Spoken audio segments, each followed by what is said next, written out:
주시는 이사야 본문 말씀을 통해서 무엇이 악이고 무엇이 선인가라는 제목으로 하나님의 말씀을 증거하고자 합니다. 우리가 성경 읽기 가운데 가장 기피하는 성경이 아마 예언서들이지 않을까라는 생각을 합니다. 어떤 창세기라든가 출애굽기처럼 어떤 내러티브 이야기들이 그 안에 있어서 우리 가운데 흥미를 주는 내용도 많지 않을 뿐만 아니라 예언서들은 말 그대로 장차 일어날 일들에 대한 어떤 예언들, 하나님의 단호한 말씀들을 담고 있으며 그렇기에 상징적이고 때로는 우리가 이해할 수 없는 개념들도 많이 들어 있습니다.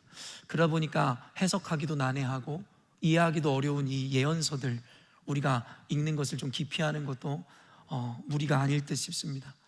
그렇기 때문에 오늘 이사야와 본문을 통해서 하나님의 말씀을 증거할 때 아마 보편적으로 여러분이 이해하기가 쉽지 않은 개념들이 다수 포함되어 있을 수 있을 것 같습니다. 특별히 제가 오늘 본문으로 말씀 전하는 것을 조금 잠깐 주저했던 이유는 오늘은 또 우리 통합 예배로 우리 초등부 학생부터 시작해서 학생부 청년에 이르기까지 모두가 함께하고 있는 순간인데 어른들도 이해하기 다소 난해하고 어려운 이와 같은 내용을 우리 아이들이 이해할 수 있을까라는 그 고민에 다시금 반복적으로 주저했던 것은 사실이었던 것 같은데요, 그럼에도 불구하고 다시 원래의 제 다짐으로 돌아와 복음이라는 것은 조금도 가감없이 남녀노소할 것 없이 누구에게나 진리 그대로 전해져야 된다라는 믿음으로, 또한 말씀의 이해는 어른이라 하여 지식인이라 하여 이해할 수 있는 것이 아니라 임하시는 성령님에 의하여 이해되어지는 개념이라는 것을 생각할 때에 우리 아이들이라 하여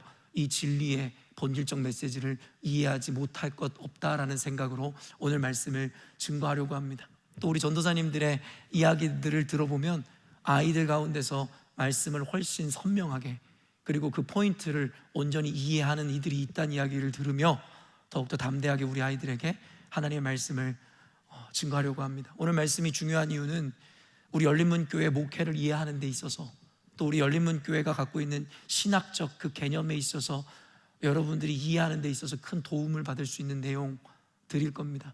그렇기 때문에 여러분은 오늘 이 말씀을 깊이 새겨 들으시고, 다소 이해하기 어려운 내용이라면 셀 모임 오늘 길게 갖지 못하겠지만 리더들과 함께 나누어 주시고, 그리고 리더들이 능히 답하지 못한다면 제가 그 질문에 대하여 여러분에게 찾아가 답할 수 있도록 여러분이 그 어려움에 대해서 가감없이 전해 주시기를 부탁드립니다.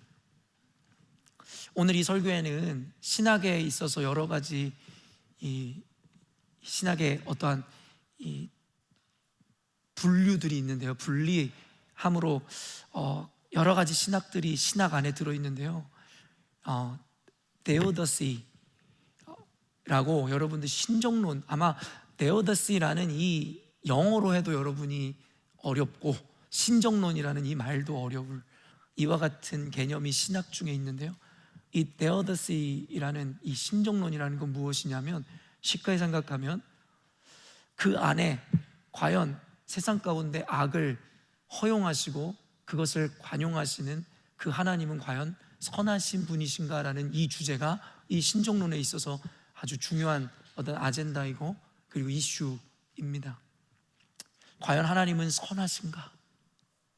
물론 우리는 이와 같은 전제를 가지고 있습니다. 당연히 하나님은 선하시다. 이것이 바로 하나님의 전선, 하나님은 반드시 선하신 분이라는 것에 대한 기본적인 믿음의 고백인데요, 그런데 오늘날에 일어나는 삶의 여러 가지 악한 형태들, 우리 인생 가운데 일어나는 여러 가지 어려움 가운데 우리는 이와 같은 전제가 흔들릴 때가 있더라는 것이죠. 과연 정말 하나님은 선하신가?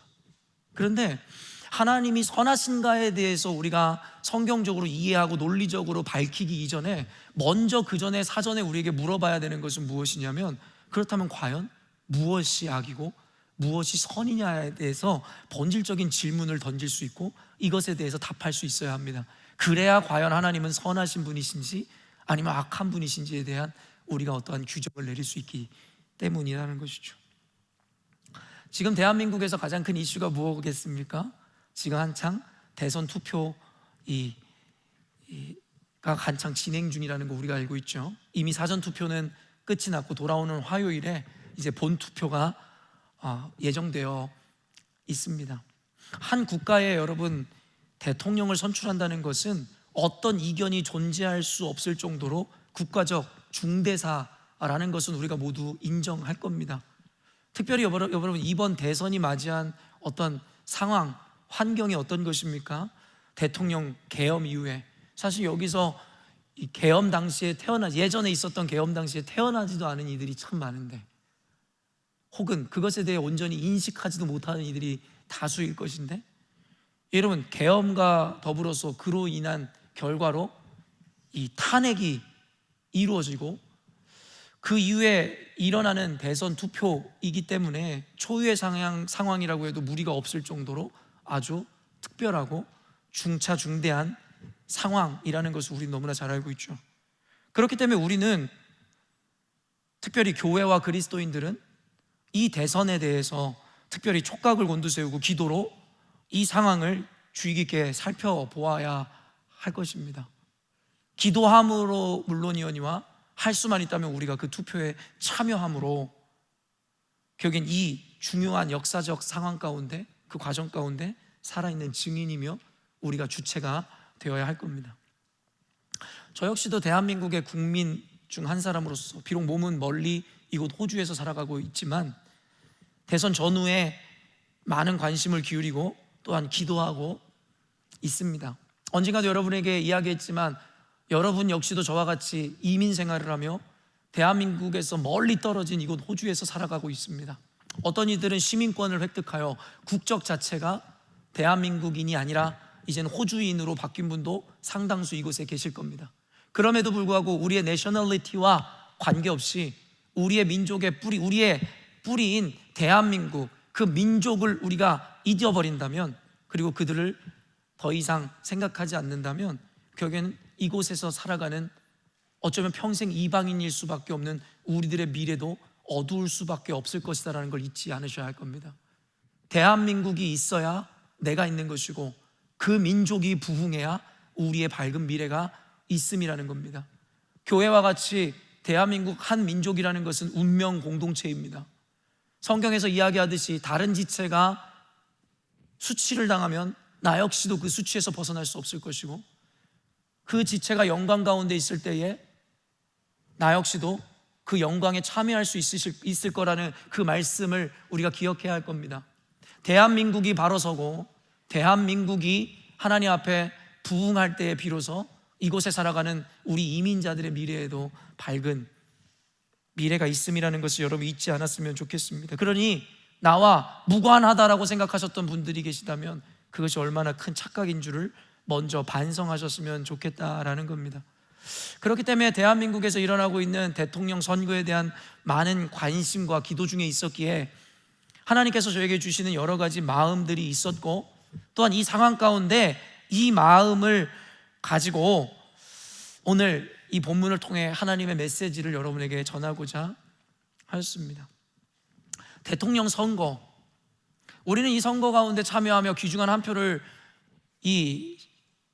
우리가 행사할 때에 과연 어떤 당이 혹은 어떤 인물이 옳고 선하며 그리고 국가를 잘 이끌어갈 지도자의 자격이 있는가에 대해서 우리는 평가할 겁니다. 오늘날의 정치 전략이 너무나도 후퇴하여 대부분 정책적 전략보다는 이제는 서로에 대한 네거티브가 난무하고 있는 이 상황 가운데, 그 네거티브를 하는 이유는 무엇이에요? 저 사람은 나보다 악하고 무자격하며 능력 없는 자라는 것을 각 후보마다 밝히기 위해서 끊임없는 네거티브 공세를 펼치고 있다는 것을 우리는 너무나도 잘 알고 있습니다. 그래서 우리는 각자 저마다의 판단의 기준으로 저 사람은 선하고 저는 악하고, 저 사람은 자격이 있고 없고를 우리는 평가하고 판단하여 결국에는 그 선거에 참여하게 되는 것이죠. 그러나 오늘 여러분에게 분명히 전하고자 하는 메시지에서 가장 중요한 개념이 무엇이냐면, 어떤 일어난 일이나 혹은 어떤 사람에 대해서 옳고 그름 혹은 선과 악으로 규정할 때에 과연 그리스도인인 나는 어떠한 성경적 기준을 가져야 하는지에 대한 그 통찰력과 그 묵상과 기준을 여러분에게 선명하게 드러내고 가르쳐 드리는 오늘이 될 것이라 생각합니다. 이미 여러분 인트로부터가 너무나 어렵고 난해할 것이 이미 예상되어지는데, 오늘 여러분들에게 부탁드리고 싶은 것은 무엇이냐면 우리가 교회라는 것을 잊지 마십시오. 여기에 좋아 오셨든 좋지 않은 가운데 오셨든 관계없이 여러분이 이곳에 있다면 여러분 스스로가 교회임을, 혹은 교회가 되고자 하는 의지로 이것을 찾았다는 걸 잊지 마시고, 교회라는 이 단어의 헬라어 원어인 에클레시아는 세상 밖으로 부름을 받은 자들의 모임을 교회라고 이야기하는 겁니다. 비록 우리는 육체적으로 세상을 살아갈 수밖에 없는 존재이지만 그 세상에서 벗어나 holy, 여러분 거룩함, 다름으로 살고자 하는 자들의 모임을 교회라고 이야기하는 것은 오늘날의 인본주의에 빠져 이 교회의 의미를 온전히 인식하지도 못하는 어리석은 교인들과는 다르게 여러분들은 바로 이 교회의 의미를 바로 새겨 교인들의 퍼스펙티브, 교인들의 관점으로 오늘의 말씀을 들으시라는 겁니다. 이 말씀을 세상 사람들의 보편성을 가지고, 세상 사람들이 갖고 있는 상식을 가지고 들으면 여러분 오늘 설교가 도무지 뭘 말하는지조차도 이해하지 못할 겁니다. 다만 여러분의 퍼스펙티브를 원래 우리가 교회라는 그 개념과 기준에서 우리가 그 관점으로 성경 오늘 본문을 읽고 설교를 들을 때 여러분 진정으로 성경에서 이야기하는 선과 악이라는 것에 대한 선명한 기준을 갖게 될 것입니다.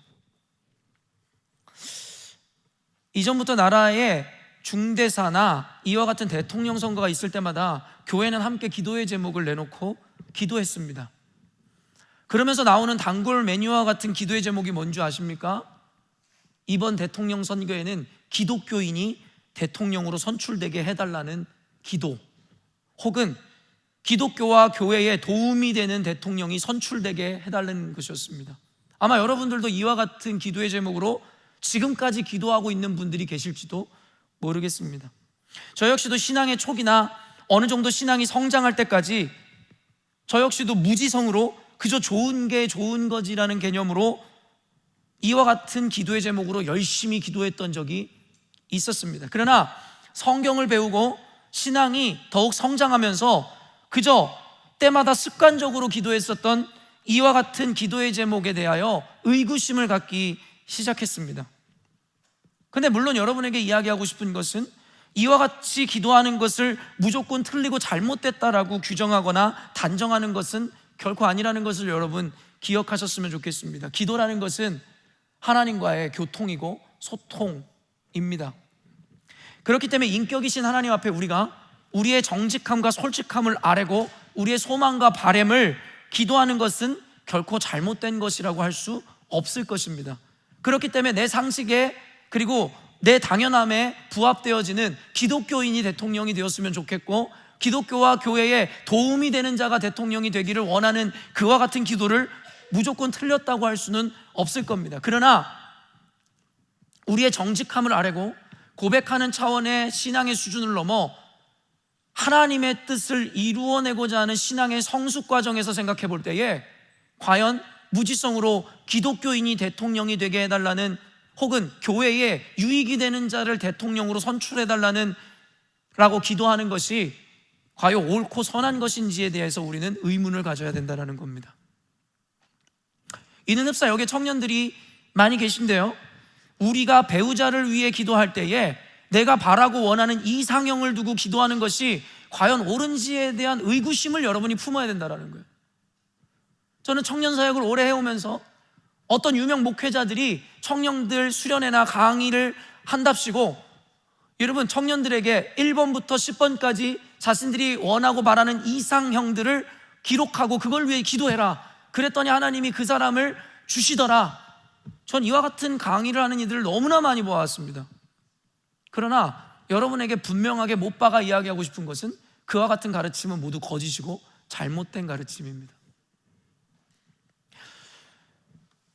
다시 한번 말하지만 예수님도 그렇게 기도하셨기 때문에 우리도 우리의 바램과 더불어 상식적, 이성적 옳음을 위해 기도하는 것을 잘못된 것이라고 이야기하는 것은 아닙니다. 그러나 우리 기도의 최종 고백에는 이와 같은 고백이 꼭 있어야 함을 우리가 기억해야 된다는 거예요. 마태복음 26장 39절 말씀입니다.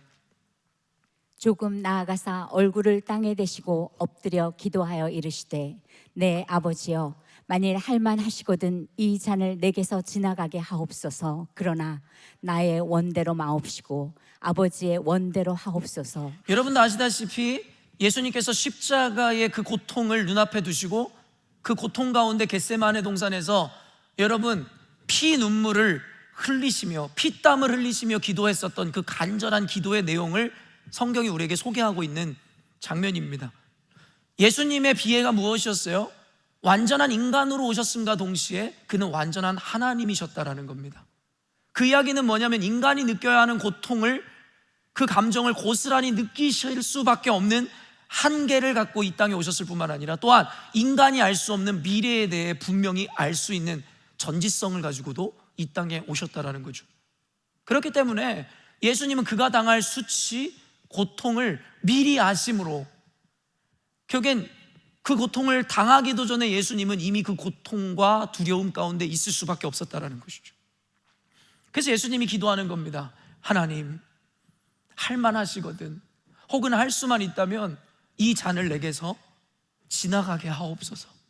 이 말은 무엇이냐면 예수님이 할 수만 있다면 십자가의 그 고통의 길에서 벗어나기를 원하는 그의 바람과 소망을 정직하게 하나님 앞에 아뢰고 있는 장면입니다. 그러나 우리가 주목해야 되는 것은 이겁니다. 그러나 나의 원대로 마시옵고 아버지의 뜻대로 하옵소서.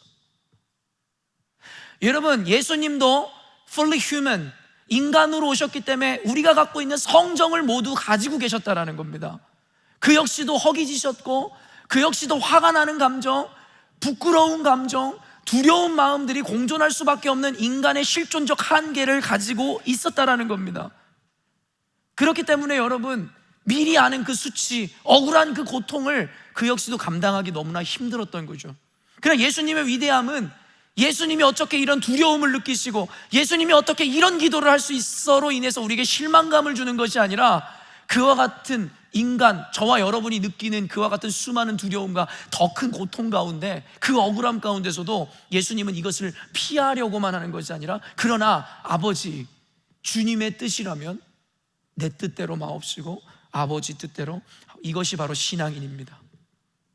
신앙인이라 하여 음란도 없고 정욕도 없고 마음에 어떤 것을 소망하는 욕심도 없고가 아니라 어떤 것을 두려워하는 그와 같은 감정이 없어서가 아니라 그와 같은 감정 가운데서도 나를 죽이고, 우리 아이들이 질문했던 것처럼 내 그와 같은 것을 십자가에 못 박아 죽이고 오직 주님의 뜻이 이루어지기를 원하는 그 마음이 바로 신앙인의 마음인 겁니다. 신앙인이라는 것은 뭔가 대단한 게 아닙니다. 이 두 가지 이 갈림길에서 내가 무엇을 선택하느냐를 보면 내가 신앙인인지 아닌지를 대번에 알 수 있는 거죠.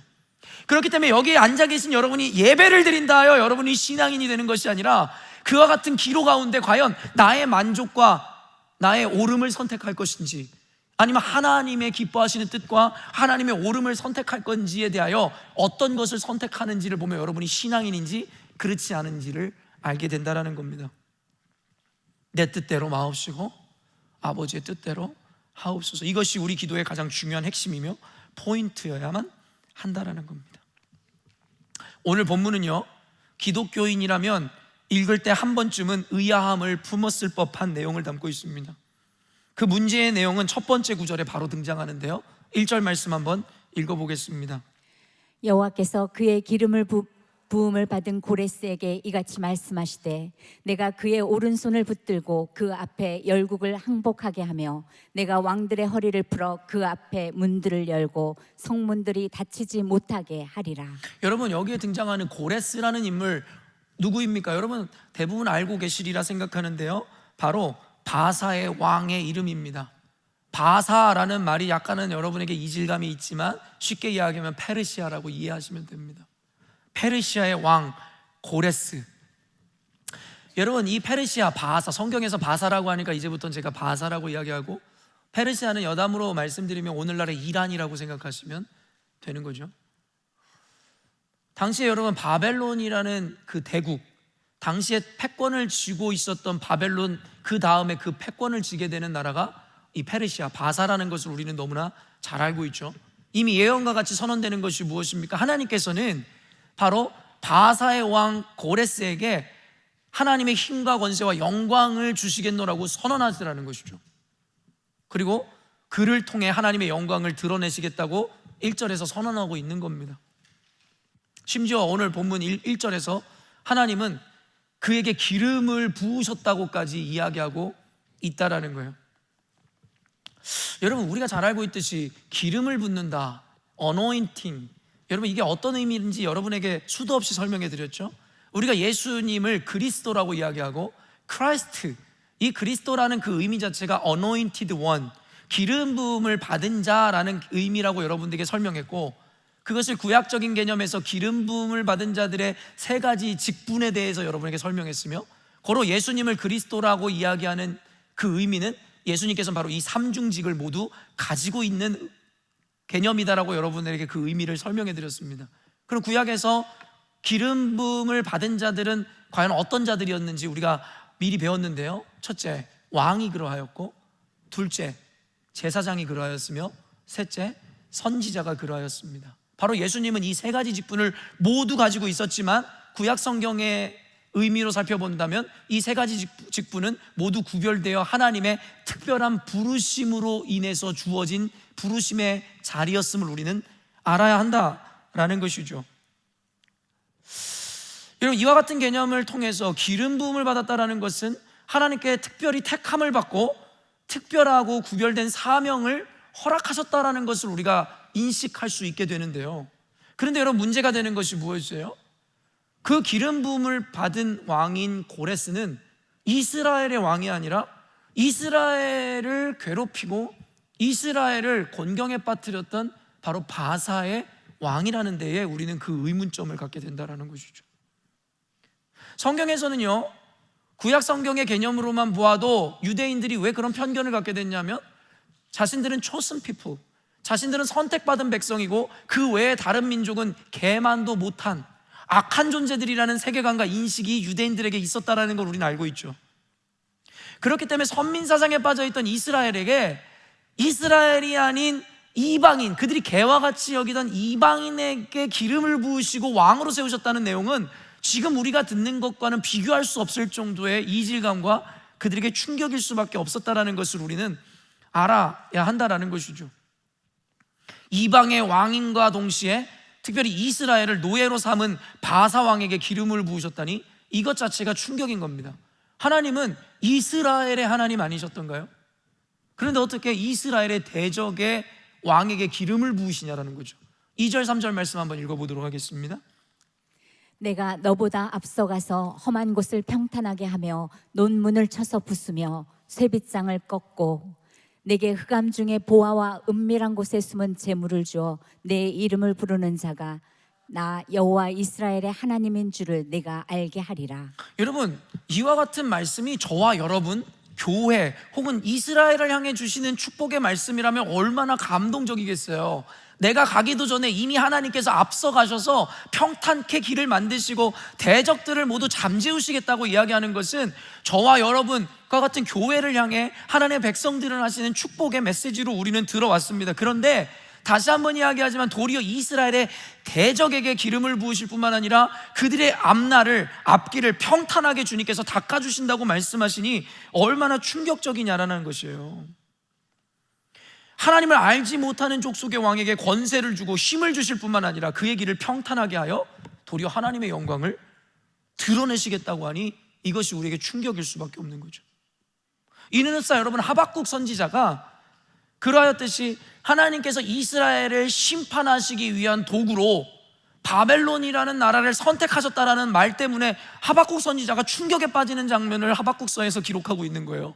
그러면서 도리어 하나님에게 항변하는 거예요. 하나님, 아무리 우리가 악하다고는 하지만 어떻게 하나님을 알지 못하는 개와 같은 이방인들을 통해서 하나님 그 정의를 실현하려 하십니까?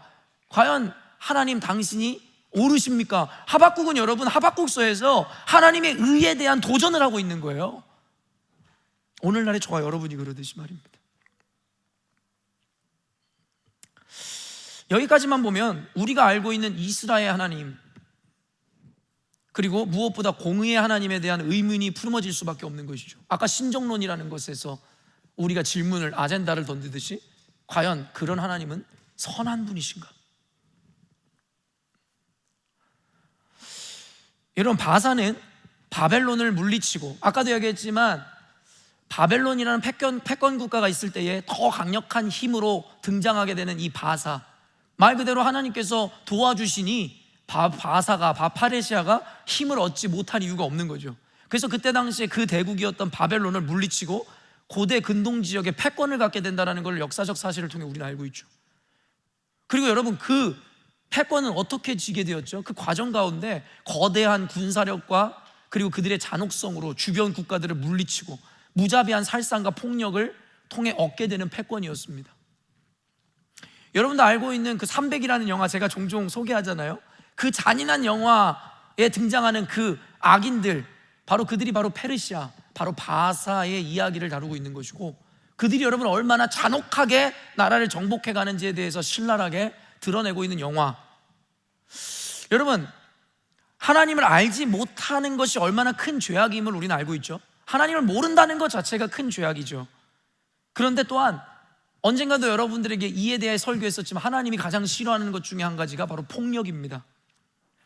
여러분, 노아의 방주 사건, 인류가 홍수로 인해서 완전히 멸절된 사건은 전무후무하잖아요.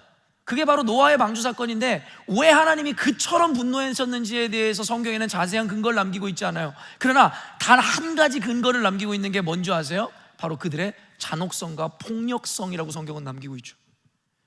그리고 여러분, 12아들 중에 네 번째 아들인 유다가 결국에 예수님의 여러분 조상이 될 수 있었던 그 이유, 첫째 아들은 간음으로 인함이고 둘째, 셋째 아들은 바로 여러분 어떤 사건 때문이었어요?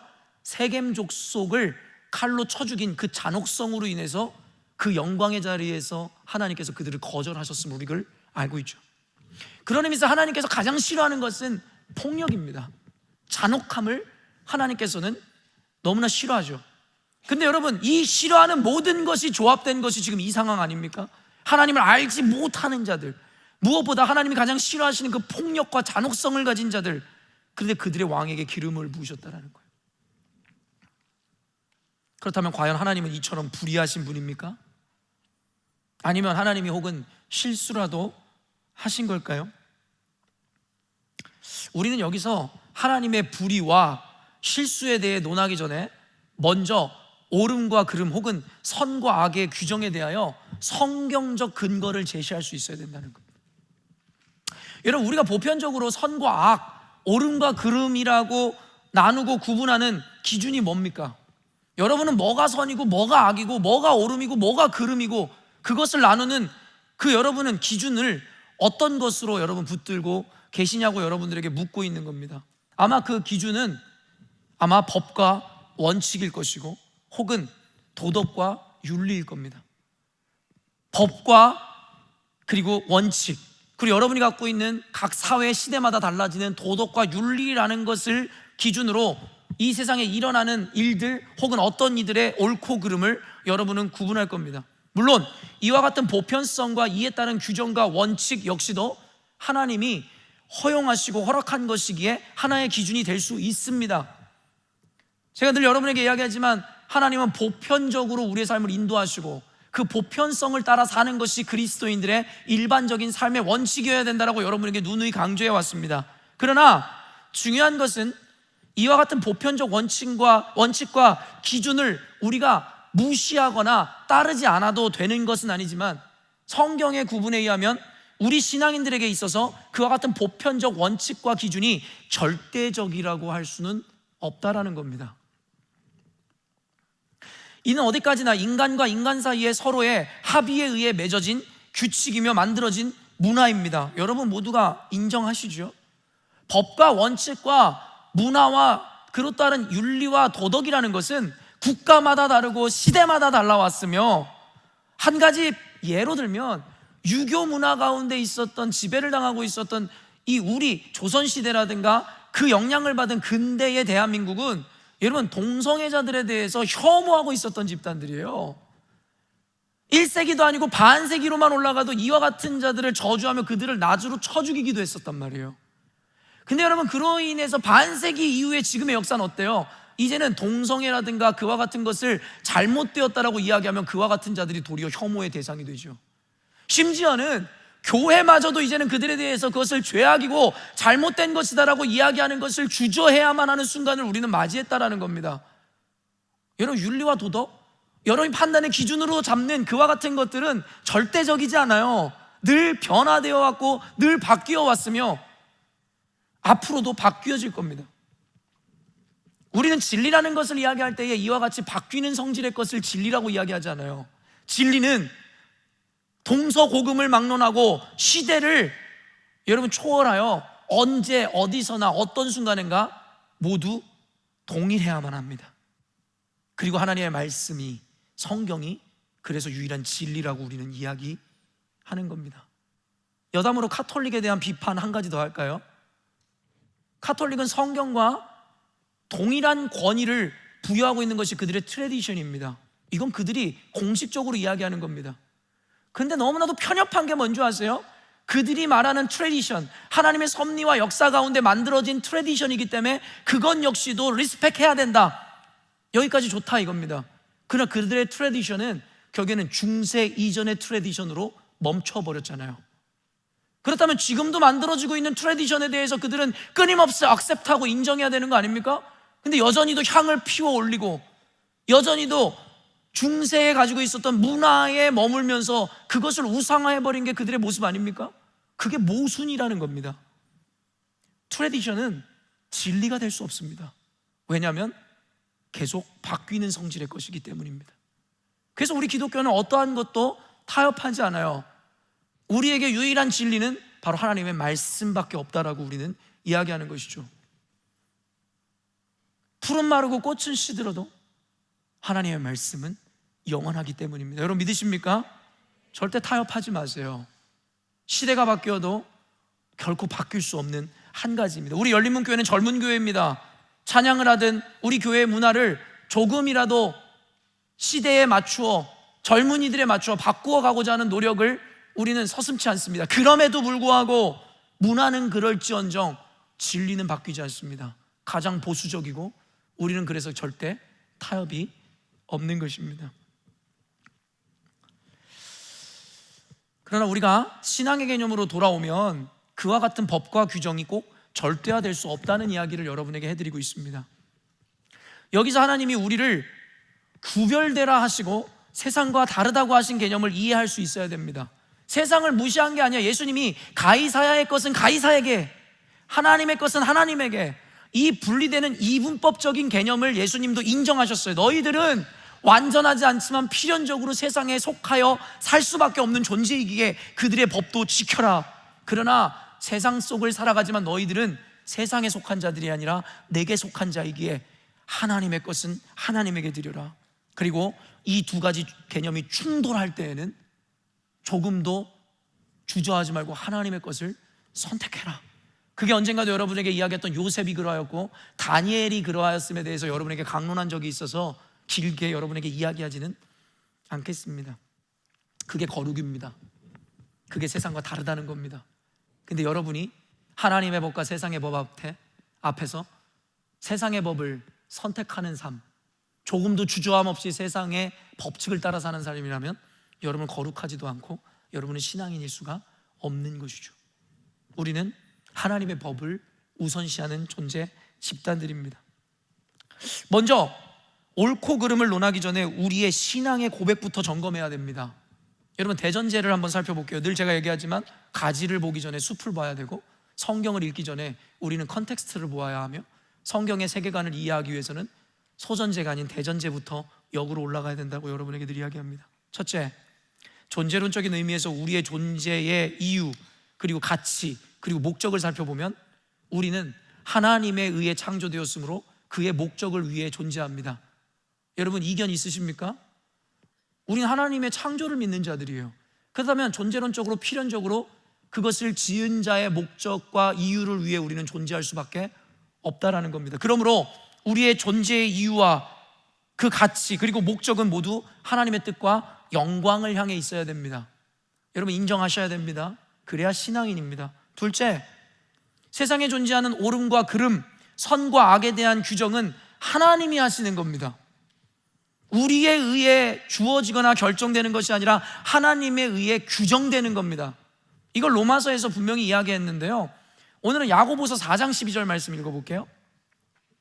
입법자와 재판관은 오직 한 분이시니 능히 구원하기도 하시며 멸하기도 하시느니라.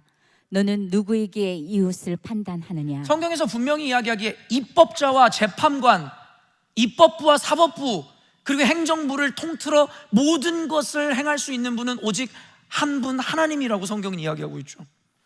요즘 대한민국의 이 대선 관련돼서 정치권에 대해서 여러분에게 잠깐 상식을 전해드리고 우리 아이들에게도 교육적 차원에서 이야기하면, 우리는 아마 초등학교, 중학교쯤에 배웠던 개념이라고 생각하는데, 이런 삼권 분립이라는 거 여러분 알고 계시죠?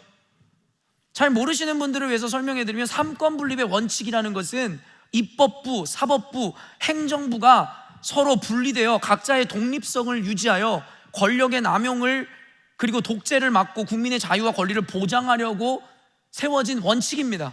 그래서 대한민국은 적어도 민주주의 정부가 수립된 이후로 이 삼권 분립의 원칙을 늘 지켜왔다라는 거죠. 입법부, 법을 만드는 집단, 그래서 그 법에 대해서 여러분 이 선언하고 올리는 집단을 바로 국회라고 이야기하고, 우리가 알고 있는 여러분 국회의원들이 이 일을 하는 겁니다. 입법을 하는 존재들이에요. 그럼 사법부는 어떤 자들이 하는 거예요? 법원에서 하는 겁니다.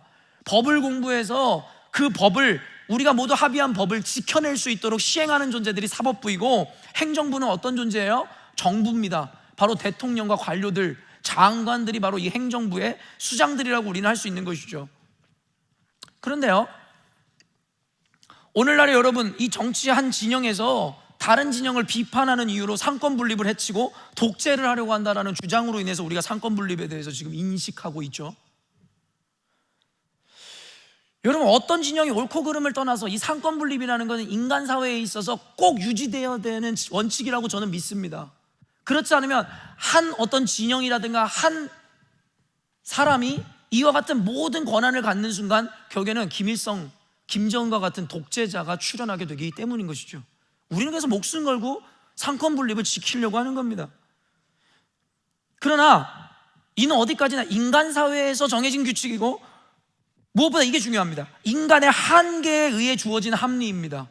인간이란 존재는 절대적으로 선할 수 없고 완전할 수 없기 때문에 이와 같은 권력을 나눠야 된다는 개념이지, 만약에 인간이 완전히 선하고 완전한 존재라면 굳이 뭐하러 상권을 분리합니까? 혼자 다 다스리는 게 가장 좋을 것인데 말입니다. 그렇기 때문에 상권 분립은 인간 사회에서는 꼭 지켜져야 되는 법칙입니다. 그러나 하나님은 우리와 같이 불완전한 존재가 아니십니다. 그렇기 때문에 하나님은 법을 만드시고 법을 시행하시며 그거에 대한 판단자가 되실 수 있다는 거예요. 여러분 믿으십니까? 이게 바로 우리의 신앙입니다. 하나님은 인간과 다르게 완전하신 분이시기에 그분이 홀로 세상을 다스리는 것에 대해서 이견을 달 수 있는 존재는 없다라는 것이죠. 7절 말씀 읽도록 하겠습니다. 나는 빛도 짓고 어둠도 창조하며 나는 평안도 짓고 환난도 창조하나니 나는 여호와라. 이 모든 일들을 행하는 자니라 하였노라. 이는 하나님의 창조주 되심과 모든 것을 규정하고 정의하는 분이심을 분명히 밝히고 있는 장면입니다. 여러분, 오늘 본문에 고레스 왕에게 기름을 부으셨다라는 그 의아하고 우리에게는 이해할 수 없는 그와 같은 구절 이후에 하나님께서 마지막 7절에 이와 같은 하나님의 창조주 되심을 밝히는 이유가 뭐냐겠어요? 뭐겠냐는 거예요.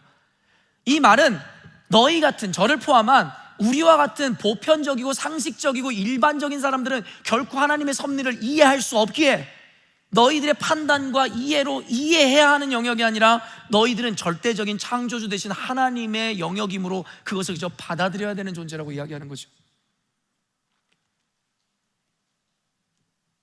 하나님은 창조주 되셔서 빛도 짓고 어둠도 창조하셨습니다.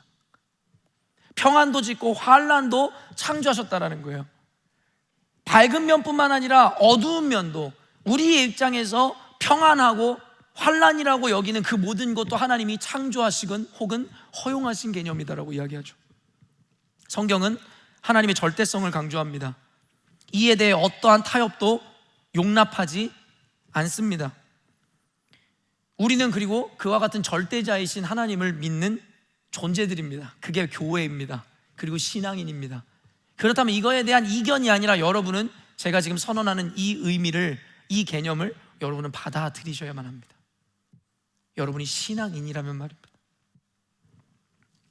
하나님이 당신의 인격으로 우리를 배려하고 존중한다고 하여 우리가 하나님의 존재를 망각하거나 그와 동격으로 착각해서는 안 됩니다. 오늘날의 교회가 그렇죠. 하나님은 인격이시고 우리를 배려하시고, 이와 같은 인본주의적인 개념에서 하나님을 확장 이해하기 시작하면서부터 하나님을 우리의 악유의 대상으로, 하나님을 심지어 우리의 동격으로 대하기 시작했어요. 그것을 나타내는 것이 바로 하나님 당신이 선하십니까? 라고 반문하는 우리들의 태도가 그렇다는 거죠. 우리는 하나님의 규정을 받아들이는 존재이지 그것을 심판하는 자들이 아닙니다. 그래서 야고보서에서 뭐라고 이야기하냐면, 너희들은 법을 지키는 준행자가 되어야 할 텐데 너희들이 어느 순간인가 법을 판단하는 판관자가 되어 있노라고 야고보서에서 우리들을 비판하죠. 오늘날의 교회의 실태가 그것입니다. 우리는 성경에 의해 세워진 집단이고 성경을 통해 세워진 신앙과 종교가 기독교입니다. 근데 그 근간을 흔들려는 일들이 오늘날에 자행되고 있죠. 자유주의 신학자들이 인본적이고 문서적으로 성경을 해석함으로 말미암아 자신들이 만들어내는 기독교라는 괴물 집단을 양성하고 있고, 이제 대부분의 교회들이 그와 같은 꼬임에 넘어가 인간의 입장에서 성경을 이해하려는 시도들이 끊임없이 일어나죠. 시대착오적인 것이고, 성경이라는 것은 오늘날의 우리와 무관한 것이며, 성경이라는 것은 그때 당시의 인물들의 연약함과 한계를 그대로 드러내고 있다라고 이야기함으로 말미암아 우리가 절대적으로 수호하고자 하는 성경의 절대성과 진리를 끊임없이 흔들려고 하죠. 그러나 그와 같은 자들의 모순이 뭔지 아십니까? 그러면 그와 같은 자들은 절대적 기준이 사라진다는 겁니다. 기독교가 2000년이 넘으면서도 여러분 유지할 수 있는 이유는 성경이라는 절대적인 기준과 근거를 우리는 한 번도 놓치지 않았기 때문입니다. 그런데요, 이게 흔들리는 순간, 모든 것의 판단이 인간의 입장에서, 시대의 입장에서, 문화의 입장에서 이해되는 순간, 어느 순간에 기독교는 소멸하게 되어 있습니다. 왜요? 아까도 얘기했지만 그와 같은 기준은 매 순간 바뀔 수밖에 없는 성질일 것이기 때문에. 자유주의 신학이든 인간의 어떠함으로 하나님을 이해하려는 이와 같은 시도는 결국에는 반성경적이고 반기독교적일 수밖에 없다라는 건데, 여러분 합리로 들으세요. 하나님이 우리의 신음소리에 귀를 기울이시고 우리의 기도에 응답하신다고 하여 그를 우리의 하수인 정도로 여겨서는 안 됩니다. 하나님, 왜 내가 기도했는데 안 들어주세요? 여러분에게 묻습니다. 왜 하나님이 여러분의 기도에 응답하셔야 합니까? 여러분은 왜 그걸 그렇게 당당하게 하나님 앞에 요구하고 계십니까?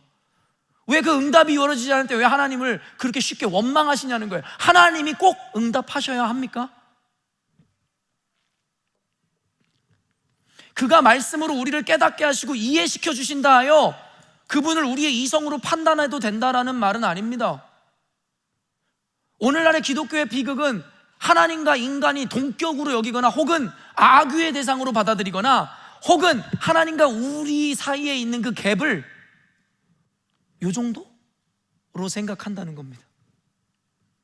하나님은 절대자세요. 여러분은 개미와 대화를 하지 않아요. 개미와 같은 수준의 존재와 대화를 시도하는 자도 없죠. 대화를 시도한다면 그런 사람들은 제정신이 아닌 겁니다. 근데 성경은요, 개미와 우리 사이에 있는 갭과는 비교할 수 없는 갭이 하나님과 우리 사이에 존재한다고 이야기합니다. 우리는 개미를 창조한 자들도 아닙니다. 근데 하나님은 세상의 모든 것을 창조하신 분이에요. 근데 하나님의 입장에서, 이걸 입장론이라고 얘기하는데, 그가 우리를 인격으로 대하고 우리의 아버지가 되신다 이야기하고, 예수님은 심지어 우리의 친구라고 말씀하시니까 우리의 입장에서 예수님과 친구를 먹으려 합니까? 우리 입장에서 하나님을 우리와 동격으로 여김으로 하나님의 말에 힐문하려 하십니까? 하나님은 빛도 그리고 어둠도 창조하셨고 평안과 환난도 창조하셨으며, 이는 그가 모든 것 위에 계시고 모든 것을 규정하신다는 절대성을 드러내는 겁니다. 그러니 여기서 한번 한 가지만 매듭 짓자고요. 그분이 당신의 도구로 이방의 왕을 세우신다 한들 우리가 이에 대해 옳고 그름을 논할 수 있겠냐는 거예요. 로마서 9장 20절에서 23절 제가 읽어드리겠습니다. 이 사람아, 내가 누구이기에 감히 하나님께 반문하느냐? 지음을 받은 물건이 지은 자에게 어찌 나를 이같이 만들었다 말하겠느냐? 토기장이가 진흙 한 덩이로 하나는 귀 있을 그릇을, 하나는 천 있을 그릇을 만들 권한이 없느냐? 만일 하나님이 그의 진노를 보이시고 그의 능력을 알게 하고자 하사 멸하시기로 준비된 진노의 그릇을 오래 참으심으로 관용하시고, 이게 여러분 정확하게 바벨론과 바사에 대한 이야기입니다. 또한 영광받기로 예비하신 바 긍휼의 그릇에 대하여 그 영광의 풍성함을 알게 하고자 하셨을지라도 무슨 말을 하리요? 내가 그들에 대한 진노를 참고 그들을 사용한다 하여 지음을 받은 너희들이 과연 나에게 뭐라고 항변할 수 있겠느냐라고 하나님의 절대성을 강조하는 부분이죠. 어떤 이는 이 본문을 인격과 인간의 존엄성이라는 것을 빌미로 왜곡하여 해석하려는 시도를 지금도 계속하거든요. 이건 하나님의 어떠한 절대성과 주권을 의미하는 본문이 아니다라는 헛소리를 하는데, 아니요, 이건 이견이 없는 하나님의 절대성에 대한 비유입니다. 너희들은 토기장이에 의해 만들어진 진흙 한 덩이일 뿐인데 감히 토기장이의 의도를 너희들이 마음대로 재단하느냐라고 묻고 있는 거죠. 오늘날의 신앙인들의 문제는 인간의 관점, 즉 자기의 관점으로 성경을 읽고 해석한다는 겁니다. 신앙인이란 나를 중심으로 성경을 그리고 세상을 해석하고 살아가는 존재들이 아닙니다. 하나님의 관점에서 성경의 메시지를 이해하고 세상에 그 말씀을 적용하며 살아가는 존재, 바로 그게 기독교인이고 신앙인입니다. 우리의 관점에서 보면 불합리한 듯 하나 세상을 창조하신 하나님을 토기장이의 관점에서 보면 과연 이를 불합리하다고 할 수 있겠냐라고 여러분에게 반문하는 겁니다. 우리의 관점의 변화가 절실합니다. 매듭짓습니다. 여기까지는 신학적 관점에서의 선과 악을 규정하는 근거를 제시한 겁니다. 쉽게 정리하자면 로마서의 말씀의 맥락처럼 하나님이 선하다 하면 선한 겁니다. 하나님이 악하다 하면 그게 악한 겁니다. 그것에 대한 옳고 그름의 판단 기준은 저와 여러분에게 있는 게 아닙니다. 전 어려서부터 너무 권위주의자였던 우리 아버지가 종종 술을 드시고 오시면 어머니에게 늘 이렇게 자식들에게 얘기하는 게 기억이 있어요. 뭐냐면 아빠가 기차 바퀴가 세모라면 세모인 거야. 여러분, 저는 그때마다 그런 생각이 들었어요. 왜 아빠가 얘기한다고 해서 기차 바퀴가 세모야?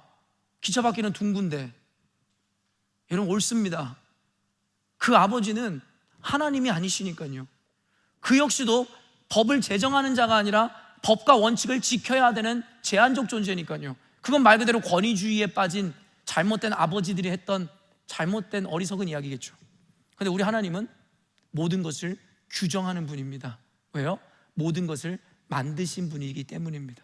그렇기 때문에 하나님이 선을 선이라 하고 악을 악이라 한다면 그것 자체를 우리는 받아들여야 된다라는 그와 같은 신학적 개념에서 우리는 이 의미를 받아들여야 된다라는 겁니다. 그러나 너무 친절하게도 성경은 우리가 근시한 적여 보지 못하는 그 깊은 하나님의 의중과 의도도 함께 드러내신데 이게 결론부입니다. 4절 말씀 한번 읽어볼게요.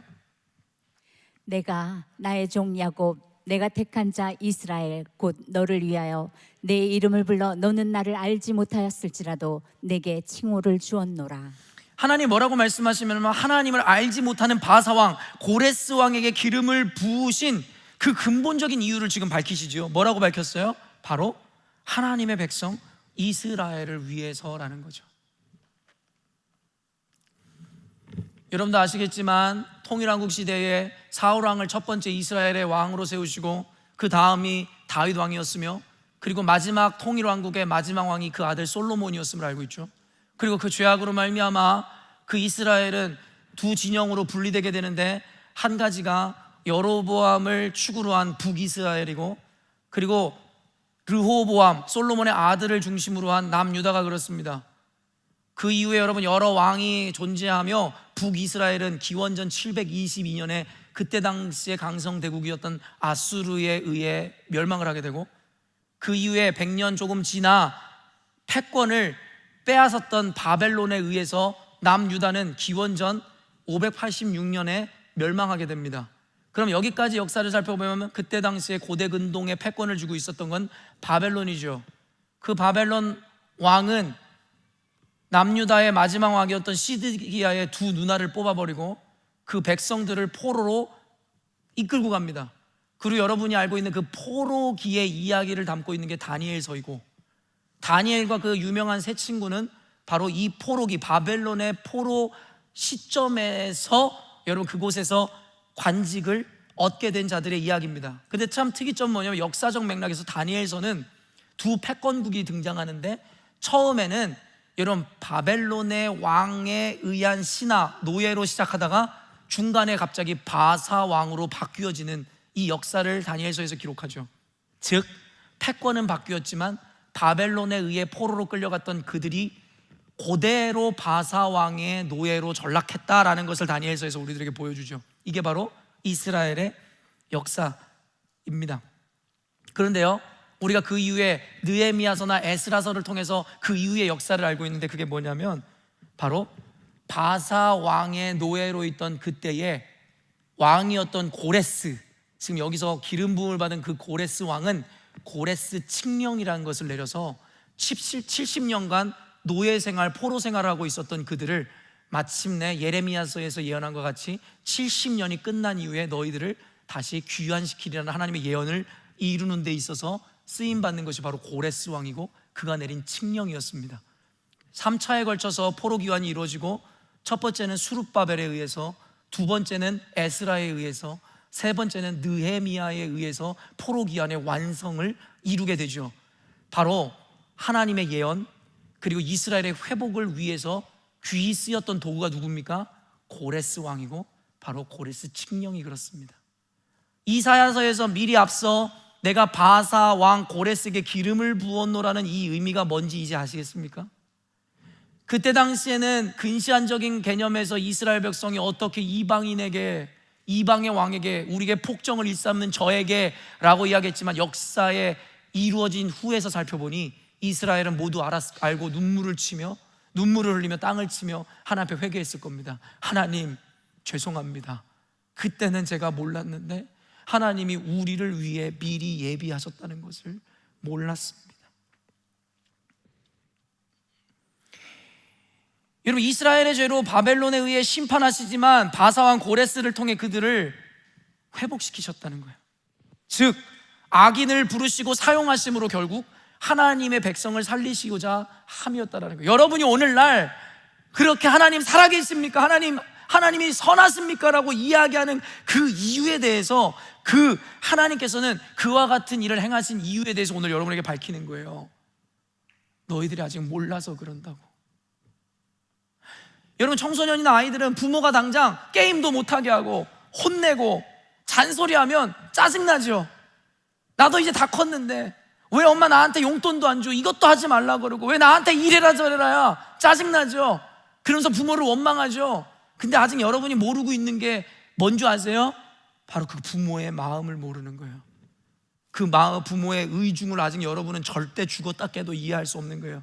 그게 하나님의 마음을 이해하지 못하는 우리와 같습니다. 오늘날 우리 눈앞에서 자행되는 악한 현실, 전쟁, 가난, 기근, 재해, 지금 전쟁이 일어나고 아프리카에서 수많은 사람들이 굶어 죽어가고 코로나 바이러스의 재창 걸로 인해서 많은 사람들이 죽어가는 현실을 보면서 여러분은 이렇게 생각하죠. 하나님이 살아계시다면, 하나님 정말 살아계시는 것은 사실입니까? 교회가 무너지고 악인들에 의해서 교회가 회파되는데 하나님이 이걸 눈뜨고 보신단 말입니까? 그러면서 우리는 하나님을 원망하죠. 또한 악인들의 번영, 하나님 어떻게 악인들이 이렇게 잘 됩니까? 열린문교회를 그렇게 회파하고 어렵게 한 자들은 지금 사업도 승승장구하고 잘 된다는데 어찌 하나님이 살아계신다면 악인들은 잘 되게 하고 하나님의 백성들이 이렇게 어려움 가운데 놓으십니까? 우리에게 왜 재정적 도움을 주시지 않습니까? 그리고 여러분이 갖고 있는 고난의 문제들 앞에서 여러분 하나님을 원망하고 더 나아가 하나님을 불의한 분으로 매도한 적 없으세요? 하나님 살아계시다면 어떻게 나한테 이럴 수 있습니까? 누가 보아도 잘못된 것만 같은 상황, 누가 보아도 불합리할 것만 같은 상황 가운데 여러분이 느끼는 그 감정이 합리적이라고까지 생각되기죠. 그러나 과연 내가 처한 상황과 그로 인해 주어진 감정이 옳은 겁니까? 아니면 모든 것을 아시고 주관하시고 인도하시는 하나님이 옳으신 분입니까? 여러분이 판단하시라는 겁니다. 예레미야 29장 11절 말씀 마지막으로 읽습니다. 여호와의 말씀이니라. 너희를 향한 나의 생각을 내가 아나니 평안이요 재앙이 아니니라. 너희에게 미래와 희망을 주는 것이니라. 너희를 향한 나의 생각을 내가 아나니, 여러분 포로기 가운데 있었던 그 절망을 노래하는 예레미야 시기 가운데 이스라엘 백성들은 저주이고 고난이고 하나님의 불합리라고 생각했어요. 그런데 예레미야를 통해서 하나님이 뭐라고 말씀하신 줄 아세요? 너희를 향한 나의 생각을 다른 누가 아니라 내가 하나니 그것은 재앙이 아니오 평안이라. 뭐냐면 너의 장래에, in the future, 너의 미래에 희망을 주려는 나의 계획이라고 말씀하세요. 여러분 믿으십니까? 여러분 제발 근시안적인 태도를 버리세요. 여러분 대전제 여러분이 늘 인정하시 하나님은 선하시고 완전하심을 믿고 신뢰해야 됩니다. 또한 하나님은 우리의 아버지가 되시잖아요. 세상의 아버지도 자녀에게 가장 좋은 것을 주려 하거려 하물며 하늘에 계신 천부께서 여러분에게 좋은 것을 주려 하지 않겠습니까? 성경에서 그런 자들을 이 믿음이 적은 자들아. 여러분 하나님은 선하시고 완전하시며 우리를 사랑하는 아버지 되십니다. 그러나 무능력한 아버지가 아니라 전지전능하신 하나님으로 실수하실 수 없는 하나님이십니다. 사랑하는 성도 여러분, 힘내시기를 바랍니다. 오늘날 여러분의 눈앞에 펼쳐진 불합리하고 악한 일들 갖고 억울하고 그리고 힘들고 문제가 너무나 많고 고난스럽게 여겨지는 그 순간 주님이 모르시질 않아요. 여러분이 아파할 때 주님이 기뻐하시고 즐기시는 분이라고 생각하지 마세요. 여러분보다 더 아파하세요. 그럼에도 불구하고 여러분에게 허락하셨다면 이유가 있는 겁니다. 지금 우리가 왜 그런진 모를지라도 우리는 이 믿음으로 주님을 신앙하는 집단입니다. 하나님이 더 좋은 것으로, 반드시 더 귀한 것으로, 저는 이 사실을 믿습니다. 그래서 감옥에 갇혀도, 죽음의 위협이 있어도, 억울해도, 오늘날의 삶에 여러 문제가 있어도 낙심하거나 좌절하지 않고 데살로니가서에서 이야기하는 것처럼 범사에 감사하고 항상 기뻐하고 쉬지 말고 기도할 수 있는 믿음의 열매를 나타낼 수 있는 겁니다. 사랑하는 성도 여러분, 성경은 한 번도 우리에게 모순을 이야기한 적이 없습니다. 불가능을 이야기한 적이 없어요. 다만 우리가 성경의 맥락과 원리대로 살아내지 못함으로 그 열매를 맺지 못하는 삶을 살고 있을 뿐입니다. 하나님 항상 기뻐하라고요, 범사에 감사하라고요, 돈도 없고 비자도 안 되고 내 자식은 망나니 같이 크고 있는데 하나님 나한테 감사하라고요. 여러분 근시안적인 태도를 버리세요. 여러분이 하나님의 백성이라면 반드시 하나님이 여러분을 책임져 주시기 때문입니다. 이제 설교를 다 들은 여러분들, 무엇이 악이고 무엇이 선인지에 대한 그 기준과 구분점이 여러분에게 생겨나십니까? 아는 것으로 그치지 마시고 이것이 여러분에게 유일한 기준이 되어 세상을 평가하고 판단하며 세상 가운데 늘 선한 것, 옳은 것, 당연히 하나님의 것을 선택하며 살아가시는 저와 여러분 되시기를 주님의 이름으로 축원합니다. 기도하겠습니다.